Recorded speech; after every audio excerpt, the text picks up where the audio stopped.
సీనన్న మహిళా రక్షణకు కమిటీలు వేయాలంటారు. ఆఫీసర్స్లో కూడా నిన్నమన్న నేను దాని మీద డిస్కషన్ చేసిన. ఈవెన్ కార్పొరేట్ ఆఫీస్లో కూడా ఈ ప్రాబ్లం ఉన్నది. కంప్లైంట్ బాక్స్ ఉండాలి, దానికి సంబంధించిన సెక్యూరిటీ మెజర్స్ తీసుకోవాల్సిన అవసరం ఉంది. తప్పకుండా తీసుకుంటాం. అదేవిధంగా ప్రింట్ మీడియా, ఎలక్ట్రానిక్ మీడియాకు అథారిటీస్ ఉన్నాయి, complaining authority to examine their news and their views. Social మీడియాకు లేదు.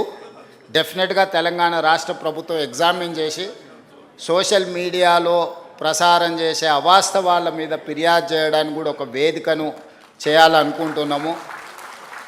ఎందుకంటే అసలు నకిలీ అని ఎప్పుడు ఉంటుంది, నిజము అబద్ధం అనేది తోడు నీడ లాంటివి. సో నిజమైన జర్నలిస్టుల ముసుగులో వ్యాపారాలు వ్యవహారాలు చేసే వాళ్ళకు ఉన్న తారతమ్యం ఏముందో దానికోసం ఒక చట్టాన్ని కూడా తేవాలన్న ఆలోచన ఉంది. తప్పకుండా రేపు వచ్చే శాసనసభలో చర్చ చేస్తాం. మీరు ఏదైనా అవకాశం ఉన్నా ఇన్పుట్ ఇవ్వండి.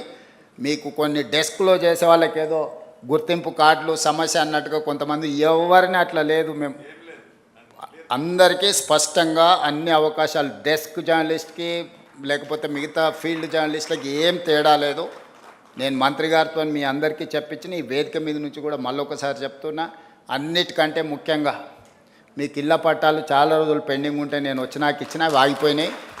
ఈ మహిళా దినోత్సవం, ఎందుకంటే ఇల్లు అనేది మహిళల చేతుల్లో ఉంటే మహిళల గౌరవం పెరుగుతుంది. ఒక వే ఫార్వర్డ్ ఏదో నేను ఆలోచన చేస్తున్నా. తొందరలోనే తప్పకుండా మీకు ఒక మంచి వార్త వినిపించే ప్రయత్నం చేస్తా. ఎందుకంటే చట్టంలో మీకు సమస్య రాకుండా మీకు అవకాశం ఇవ్వాలనేది నా ఆలోచన. ఎందుకంటే ఇప్పటివరకు మీకు వచ్చిన అవకాశాలు చట్టం వల్ల కొంత ఇబ్బంది వచ్చి సుప్రీంకోర్టు కూడా స్టక్ డౌన్ చేసింది. దానికోసం అడ్వకేట్స్తో వీళ్ళతో మాట్లాడుతున్నా. మనం ఫ్యూచర్ సిటీ నిర్మించుకుంటున్నాం. ఎమ్మెల్యేలకు, ఎంపీలకు, ఎమ్మెల్సీలకు, జర్నలిస్టులకి ఫ్యూచర్ సిటీలో ఒక మంచి కాలనీ మనం డిజైన్ చేసుకుందాము, నైబర్హుడ్ క్రియేట్ చేసుకుందాము. తప్పకుండా మహిళా జర్నలిస్టులు ముఖ్యంగా ఈ వేదిక మీద నుంచి ఎందుకు చెప్తున్నా అంటే, ఇంటికి వెళ్ళిన తర్వాత అందరికి చెప్పండి, మేము ఈరోజు మహిళా దినోత్సవం సందర్భంగా ఒక శుభవార్త తీసుకొని వచ్చినామని చెప్పండి. డెఫినెట్గా మంచి రోజులు వస్తాయి. ధన్యవాదాలు. Thank you very much sir. ఎంత స్ఫూర్తివంతమైన చక్కని సందేశాన్ని అందించారు.